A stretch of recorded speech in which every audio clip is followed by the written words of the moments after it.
नमस्कार, स्वागत छ समय चक्रको यो अर्को नयाँ श्रृङ्खलामा। म धीरज बस्नेत।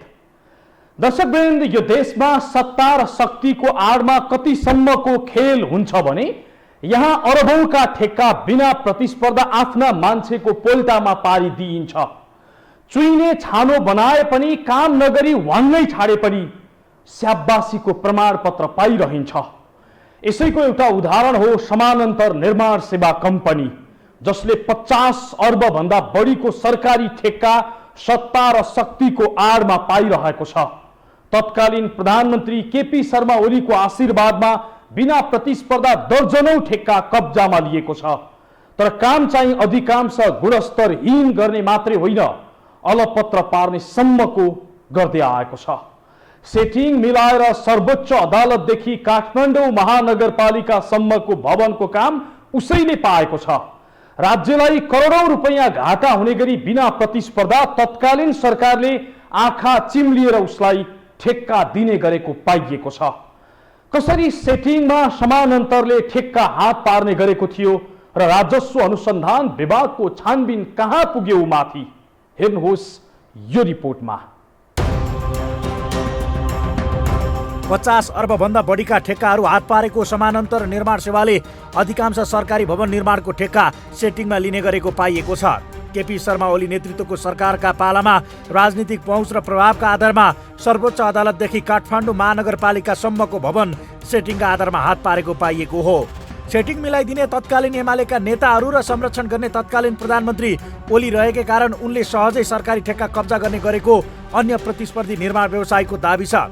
सेटिङका आधारमा बोलपत्रको मापदण्ड पूरा नगरेको समानान्तरलाई काठमाडौँ महानगरको भवन बनाउन बिना प्रतिस्पर्धा ठेक्का दिइएको थियो। टेकु स्थित भवन निर्माणका लागि प्रतिस्पर्धा नहुँदा समानान्तरको लागतको 0.54% अर्थात् 37,54,000 मात्र घटेको छ। महानगरको भवन निर्माणको लागत इस्टिमेट 69 करोड 95 लाख बनाएकामा समानान्तरले 69 करोड 58 लाखमै पाएको थियो। अख्तियारले भवन निर्माणका लागि निकालेको बोलपत्रको मूल्याङ्कन प्रतिवेदन गलत बनाएर योग्यता नै नपुगेको कम्पनीलाई दिएको भन्दै मुद्दा दायर गरेको छ। महानगरको भवन निर्माणको बोलपत्रमा 6 वटा कम्पनीको आवेदन परे पनि समानान्तर निर्माण सेवाको मात्रै प्राविधिक प्रस्ताव पास गराइएको थियो। तर उक्त ठेक्कामा समानान्तर निर्माण सेवालाई भने अख्तियारले मुद्दा लगाएको छैन। कुनैलाई एक्सक्लुड गर्ने र कुनैलाई उ गर्ने भन्ने खालको कुराहरू हुँदैन। जो देखिन्छ खालि कुरो के रहन्छ भने त्यसलाई पुष्टि गर्ने, अनुसन्धान तथ्य प्रमाण अदु सङ्कलन गर्ने क्रममा केही समय लाग्न सक्छ, त्यो खालको अवस्था मात्रै हो। र अर्को चाहिँ अब माथिल्लो व्यक्तिहरूको इन्भल्भ, हामीलाई एउटा अनुसन्धान गर्दाखेरि के हुन्छ भने उसको संलग्नता देखिनु पर्यो। त्यो कसुरमा उसको संलग्नता देखियो भने हामीले लिएर जान्छौँ, होइन संलग्न नदेखिएको जसरी हामीले अब त्यो चाहिँ कानुनी रूपमा प्रमाणको रूपमा त्यसरी ऊ चाहिँ एउटा दोषी हुने खालको कुराहरू भयो भने ती कुराहरूमा लिएर गएकै अवस्था छ। काठमाडौँ महानगरको सोध्नु भएको थियो, होइन त्यो विषयमा अब अनुसन्धान गर्दाखेरि दोषी देखियो, जसको इन्भल्भमेन्ट देखियो, तिनीहरू पनि यसमा परेका छन्। र अब अरू नपरेको हिसाबले लाने कुराहरू भएन हामीले, होइन त्यस्तो खालको अवस्था पर्दाखेरि लगिहाल्छौँ र पछि फेरि कुनै थप प्रमाणहरू त्यस्तो प्राप्त हुन आएमा ती कुराहरू गरेर लान सक्ने अवस्था पनि रहन्छ। महानगरको मात्रै होइन, यसअघि समानान्तरले हात पारेको सर्वोच्च अदालतको नयाँ भवनको ठेक्कामा पनि प्रतिस्पर्धा भएको थिएन। 2077 पुस 6 मा सर्वोच्च अदालतले रामशाह पथमा बन्ने नयाँ भवनका लागि निकालेको ठेक्कामा शर्तहरू यस्तो बनाइएको थियो जुन समानान्तरले पूरा गर्न सक्ने खालको मात्रै थियो। शर्तहरूमा कसी कसाउ गर्दै 4 अर्ब 20 करोड रुपियाँ लागतका 2वटा भवनमा डबल बेसमेन्टको काम गरेको अनुभव मागेको थियो। अदालतको ठेक्कामा सहभागी भएका अन्य कम्पनीहरूले मागे अनुसारको अनुभवको कागजात पेश नगरेको भन्दै प्राविधिक रूपमै अयोग्य ठहर गरिएको थियो। आर्थिक मूल्याङ्कनमा बिना पुरी कालिका समानान्तर जेबी कम्पनी एक्लो प्रतिस्पर्धी भयो। उसले अनुमानित लागत भन्दा 0.99% मात्रै कममा ठेक्का रकम कबुल गरेको थियो। अहिले समानान्तर निर्माण सेवाले नै यो 5 अर्ब 87 करोड लागतमा भवनको निर्माण गर्दैछ। सर्वोच्चको मात्रै होइन, सेटिङ नै गरेर भक्तपुर जिल्ला अदालतको भवनको ठेक्का पनि समानान्तरलाई दिलाइएको थियो। सो भवन बनाउन 10 वटाले बोल कबोलमा सहभागिताका लागि आवेदन दिएका थिए। 9 आवेदकहरूसँग विदेशी कम्पनी जोइन्ट भेन्चर थिए। उनीहरूले बुझाएको कागजातको प्रमाणित प्रतिलिपि बुझाएको भए पनि सक्कल पेश नगरेको भन्दै पहिलो चरणबाट अन्य कम्पनीलाई निकालेर केसी शर्मा समानान्तरलाई सिधै ठेक्का दिएको थियो। भ्याट बाहेक 1 अर्ब 21 करोड लागत अनुमान गरिएको भवनको ठेक्का समानान्तरले 1 अर्ब 20 करोडमा हात पारेको थियो, जबकि अन्य कम्पनीले 25% घटेर ठेक्का हालेका थिए। समानान्तरले लागत अनुमानभन्दा 0.5% कमै ठेक्का पाएको थियो। यसबाट राज्यलाई करिब 30 करोड घाटा भएको थियो भने समानान्तरले यो रकम सेटिङमा खर्च गर्दै आफ्नो खल्तीमा पारेको थियो। 2073 साल अघि सडक आयोजनामा केन्द्रित यो कम्पनीले तत्कालीन नेकपा र नेकपा एमाले नेतृत्वको सरकारका बेलामा नै यो कम्पनीले दर्जनौं ठेक्का हात पारेको थियो। अच्युत खरेल सञ्चालक रहेको समानान्तर निर्माण सेवासँग अहिले पनि दर्जनभन्दा बढी सरकारी भवनको ठेक्का छ। भैँसेपाटी स्थित मन्त्रीको क्वार्टर बनाउनेदेखि प्रहरीको भवन, नेपाल आयल निगमको कर्पोरेट भवनको ठेक्का समानान्तरले नै पाएको छ। सबै ठेक्का रकम जोड्दा करिब 50 अर्बको सरकारी ठेक्का समानान्तरको कब्जामा छ।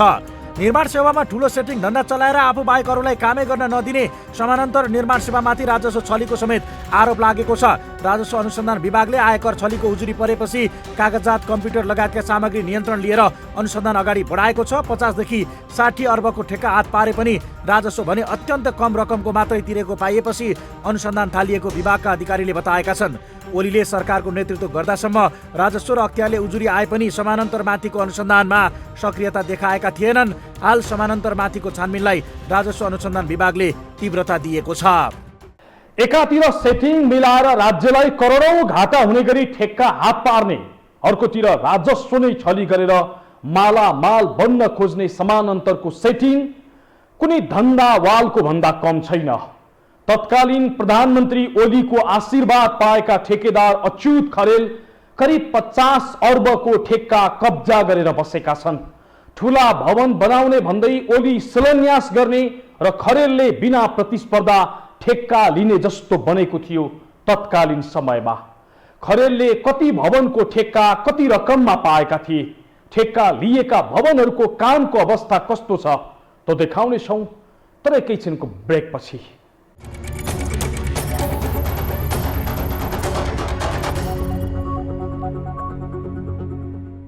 दर्शकवृन्द, सत्ता र शक्तिको आडमा एउटै ठेकेदारले सरकारी भवनहरू कसरी कब्जामा लिएको छ तो देखाइरहेका छौँ आज हामी। अदालतदेखि काठमाडौँ महानगरको भवनसम्म बिना प्रतिस्पर्धा ठेक्का पाएको समानान्तरले करिब 1 दर्जन भन्दा धेरै सरकारी भवन निर्माणको जिम्मा पाएको छ। तर सेटिङका भरमा ठेक्का हात पारेको समानान्तरले काम भने गुणस्तरहीन गर्ने गरेको पाइएको छ। ठेकेदार अच्युत खरेलले कति सरकारी भवनको ठेक्का लिएका छन्, भवन निर्माणको अवस्था चाहिँ कस्तो छ, हेर्नुहोस् यो रिपोर्टमा। अहिले बनिरहेका सरकारी भवन मध्ये अधिकांश केन्द्रीय भवन समानान्तर निर्माण कम्पनीको कब्जामा छ। सर्वोच्च अदालतको भवनदेखि काठमाडौँ महानगरपालिकाको भवनसम्म समानान्तर निर्माण कम्पनीले बनाउने ठेक्का लिएको छ।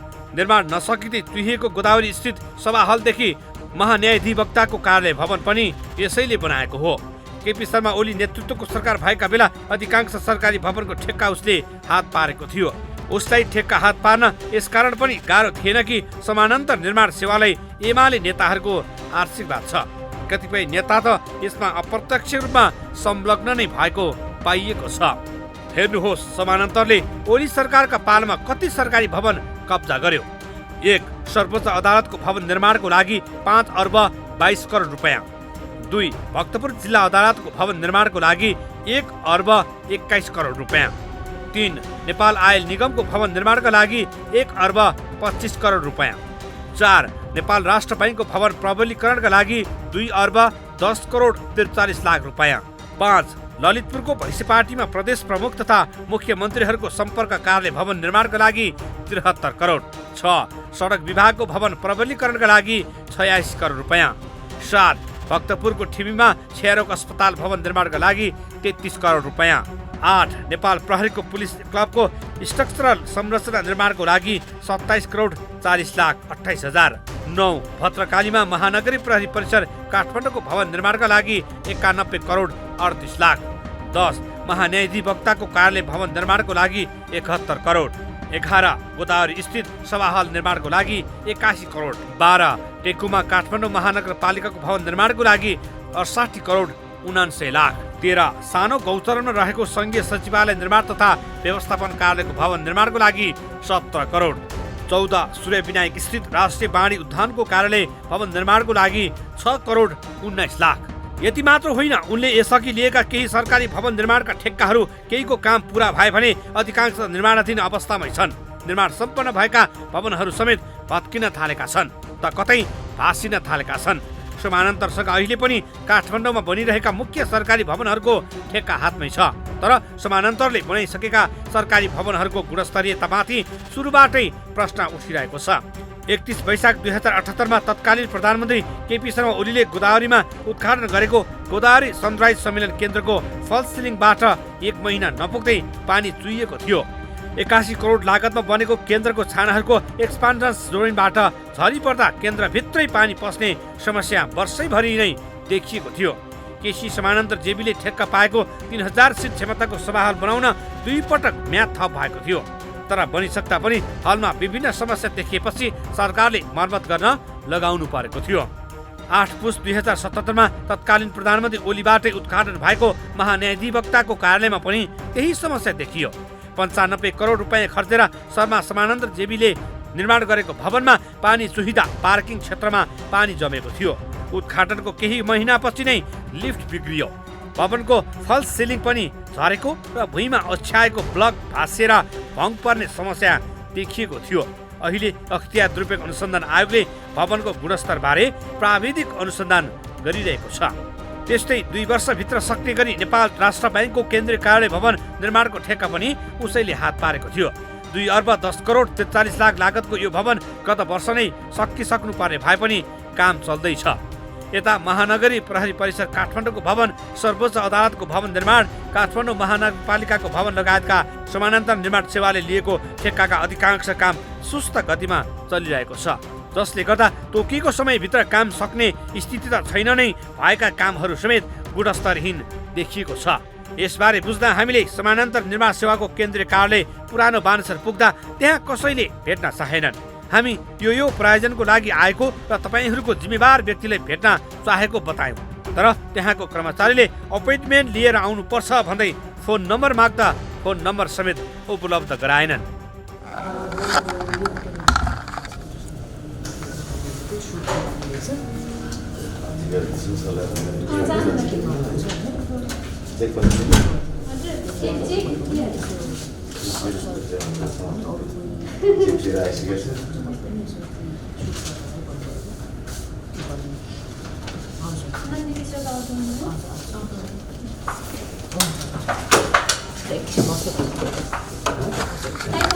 आफूले गरेको गुणस्तरहीन कामको विषयमा बोल्न समेत चाहँदैनन् ठेकेदार अच्युत खरेल।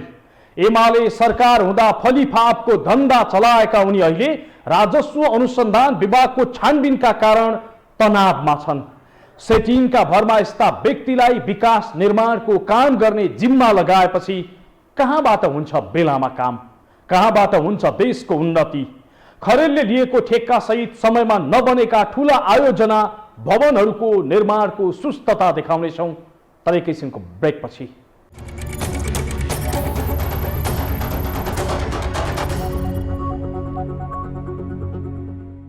दर्शकवृन्द, हाम्रो देशमा पहुँच र प्रभावका भरमा धेरै ठेकेदारले आफ्नो धन्दा चलाउने गरेका छन्। देशका अधिकांश विकास निर्माणका काम अलपत्र पारेर राजनीतिक आडमा रवाब देखाएर यिनै ठेकेदार सम्मान ग्रहण गरिरहेका छन्। यस्तै ठेकेदारका कारण अन्य काम त लथालिङ्ग भएको छ नै, प्रधानमन्त्री र मन्त्रीको निवास नै निर्माणमा समेत सुस्तता देखिएको छ। प्रधानमन्त्रीको निवासदेखि संसद भवन निर्माणसम्ममा देखिएको सुस्तता र उनीहरूको बहाना हेर्नुहोस् यो रिपोर्टमा। राजनीतिक पहुँच र प्रभावका आधारमा सरकारी ठेक्का हात पार्ने र बेलामा काम नसक्ने रोग नेपालमा व्याप्त हुँदै गएको छ। कसरी हुन्छ ठेक्का हात पार्ने र ठेक्का लिएपछि पेस्की रकम पाएसँगै कामलाई बेवास्ता गर्ने ठेकेदारहरूको बिगी छ। यहाँ कामै नगरे पनि राजनीतिक आडमा रवाफ देखाउँदै हिँड्ने ठेकेदारहरूलाई हिजो आज कोभिडले राम्रै बहाना दिएको छ। तोकिएको समयमा किन काम सकिएन भन्दा उनीहरूको सिधा जवाफ हुन्छ कोभिडको कारणले। यही बहानामा धरहरादेखि संसद भवनसम्मको काम कछुवा गतिमा मात्रै भएको छैन, कैयौं आयोजना अलपत्र समेत परेका छन्। शहरी विकास तथा भवन निर्माण विभागका अनुसार कोभिडका कारण अधिकांश ठूला भवनको काममा ठेकेदार कम्पनीहरूले ढिला सुस्ती गरिरहेका छन्। क्वार्टरको माघ मसान्तसम्मको प्रगति हेर्ने हो भने 74% छ भौतिक प्रगति। यस्तै चिफ मिनिस्टर क्वार्टर भन्छ हाम्रो प्रदेश प्रमुखहरूको पनि 74% भौतिक प्रगति छ। अनि संघीय संसद भवनको भौतिक प्रगति भन्नुहुन्छ भने 40% मात्र छ, अलिकता कम छ। अनि प्रधानमन्त्री आवासको 2टा ब्लक छ, त्यसमा एउटा प्राइभेट ब्लक छ, एउटा पब्लिक ब्लक छ। प्राइभेट ब्लकमा चाहिँ उहाँ सम्पन्न भएर प्रधान सम्माननीय प्रधानमन्त्रीज्यूलाई हामीले सारिसक्यो, अहिले त्यही निवासमा हुनुहुन्छ। पब्लिक ब्लकको चाहिँ केही काम बाँकी छ हैन, त्यो 90% जति सक्यो। हेर्नुहोस् विशेष सरकारी भवन निर्माणको सुस्तता। प्रधानमन्त्री निवास, स्वयं प्रधानमन्त्री बस्ने सरकारी निवासको काम तोकिएको समयमा सकिएको छैन। अहिले करिब 90% सकिएको भनिएको भवनको काम गएको भदौमै सकिनु पर्ने थियो। कोभिडको बहानामा 6 महिना म्याद थपिएको छ। 33 करोड 80,83,000मा कन्टेक्ट प्रणालीले ठेक्का पाएको थियो। 2 वर्षमा निर्माण सम्पन्न गर्ने गरी ठेक्का पाएको कन्टेक्टले 2078 भदौ 12 सम्ममा निर्माण कार्य सम्पन्न गर्नुपर्ने थियो। तर कोभिड महामारीको पहिलो लहरमा भएको लकडाउनका कारण ढिलाइ हुँदा 6 महिना म्याद थपेर फागुन 11मा सम्पन्न हुने म्याद तोकिएको छ। तर दोस्रो म्याद गुज्रिँदा समेत अझै काम सकिएको छैन। संघीय मन्त्री निवास, संघीय मन्त्री प्रतिनिधि सभाका उपसभामुख, राष्ट्रिय सभाका अध्यक्ष र उपाध्यक्ष आवास निर्माणमा जम्मा 70% मात्रै प्रगति भएको छ। ललितपुरको भैँसेपाटी स्थित निर्माणाधीन संघीय मन्त्रालयका 24 मन्त्री क्वार्टर र अन्य 3 गरी कुल 27 भवन निर्माणमा जम्मा 70% मात्रै प्रगति भएको हो, ताकि यो भवनको काम गएको कार्तिकमै सकिनु पर्ने थियो। केसी समानान्तर जेबीले 2076 कार्तिक 27 गते 2 वर्षभित्र काम सक्ने गरी ठेक्का पाएको थियो। तर कोभिडको बहानामा तोकिएको समयमा त काम सकिएन नै, थपिएको 6 महिनाको म्यादमा समेत सकिने छाँट देखिएको छैन। 2079 वैशाखमा काम सकिनु पर्ने हो, तर प्रगति जम्मा 70% मात्रै छ। अझै फिनिसिङ, सडक निर्माण र रङ रोगनको काम त बाँकी नै छ। 27 भवन निर्माण गरेपछि दोस्रो चरणको निर्माण कार्य समेत पुरै बाँकी छ। दोस्रो चरणमा भवनको संख्या पनि बढाएर 33 पुर्याइनेछ। थपिएका भवन, सभा हल, जिम लगायतका कामका लागि प्रयोग हुनेछ। आवास क्षेत्रमा helipad, health club, grocery, community hall, व्यवस्थापन कार्यालय, स्विमिङ पुल र पार्किङ पनि हुनेछ। 1 अर्ब 3 करोड रुपियाँमा यसको ठेक्का लगाइएको हो। मुख्यमन्त्री तथा प्रदेश प्रमुखको निवास, ललितपुरको भैँसेपाटी स्थित सैबु आवास क्षेत्रमा बनिरहेको प्रदेश प्रमुख र मुख्यमन्त्री आवास तथा सम्पर्क कार्यालय पनि गएको असोजमा नै सम्पन्न हुनुपर्ने थियो। तर अहिलेसम्म यसको काम करिब 70% मात्रै सम्पन्न भएको छ। 2076 असोज 27 गते 2 वर्षभित्र काम सक्ने सम्झौता भएको थियो। कोभिडका कारण समयमा काम नभएपछि 6 महिना म्याद थपिएको छ। आगामी चैतमा काम सकिनु पर्ने हो, तर अझै निर्माण कम्पनी केसी समानान्तर जेबीले तोकिएको समयमा काम सक्ने छाँट देखाएको छैन। 27 रोपनी 12 आना जग्गाको क्षेत्रफलमा निर्माण भइरहेको 7वटा ब्लकका लागि भ्याट सहित 73 करोड 38 लाख रुपियाँमा ठेक्का दिइएको थियो। संसद भवनको निर्माण कछुवा गतिमा, 3.5 वर्षभित्र काम सक्ने गरी 2076 असोज 16मा संघीय संसद भवन निर्माणको ठेक्का लगाइएको थियो। सम्झौता अनुसार 2080 वैशाख 14 गते यसको काम सकिनुपर्छ। तर निर्माणको करिब 2.5 वर्ष गुज्रिँदा समेत जम्मा 40% मात्रै काम सम्पन्न भएको छ। यही गतिमा काम भए अबको करिब 1 वर्षमा यसको निर्माण सकिने कुरा कल्पना भन्दा निकै परको विषय हो। टुन्डी र सेक जोइन्ट भेन्चरले 6 अर्ब 92 करोडमा निर्माण सम्पन्न गर्ने गरी ठेक्का पाएको थियो। तर ठेकेदार कम्पनीले कोभिडको बहाना गर्दै काममा देखाएको सुस्तताले निर्माण समयमा नसकिने करिब निश्चित छ। स्वयं शहरी विकास तथा भवन निर्माण विभाग संघीय संसद भवनको निर्माण तोकिएको समयभन्दा कम्तीमा 6 महिनादेखि 1 वर्षसम्म ढिला हुने बताउन थालिसकेको छ। यो सुस्त भएको भन्दाखेरि पनि हाम्रो चाहिँ अब 2-3% मात्रै कम हो हुनलाई चाहिँ होइन। तर एक किसिमले यो धेरै चाहिँ कोभिडको कारणले नै सुस्त भएकै हुनुपर्छ। जति म्यान पावर ल्याउनु पर्ने त्यति म्यान पावर ल्याउन नसकेको अवस्थाले पनि हो। अब अल्टिमेटली दोष दिँदाखेरि त अब हामीले यो कोभिडलाई नै दिने हो। यो सङ्घीय संसद भवन चाहिँ ठुलै प्रविधि नै लगाउनु पर्ने पनि हुन्छ, धेरै कुराहरू बाहिरबाट सामानहरू ल्याउनु पर्ने पनि हुन्छ, त्यही कारणले गर्दा रोकिएको र जनशक्ति पनि अलिकता बाहिरबाटै ल्याउनु पर्ने स्थिति भएको कारणले पनि अलिकता कम भएको भन्नु पर्यो। ठूला भवन मात्रै होइन, कोभिडको बहानामा धरहरा लगायतका ठूला संरचनाको निर्माणमा पनि उत्तिकै सुस्तता देखिएको छ। 2077 असोज 20 मा सम्पन्न गर्ने भनिएको धरहराको काम अझै सकिएको छैन। 2078 वैशाख 11 मा धरहराको उद्घाटन भए पनि अझै 30% भन्दा धेरै काम बाँकी छ। सर्वसाधारणका लागि कहिलेबाट धरहरा खुल्ला हुन्छ? सर्वसाधारण कहिले धरहराको टुप्पोमा टेक्न पाउँछन्? यसको जवाब कसैले दिन सकेका छैनन्।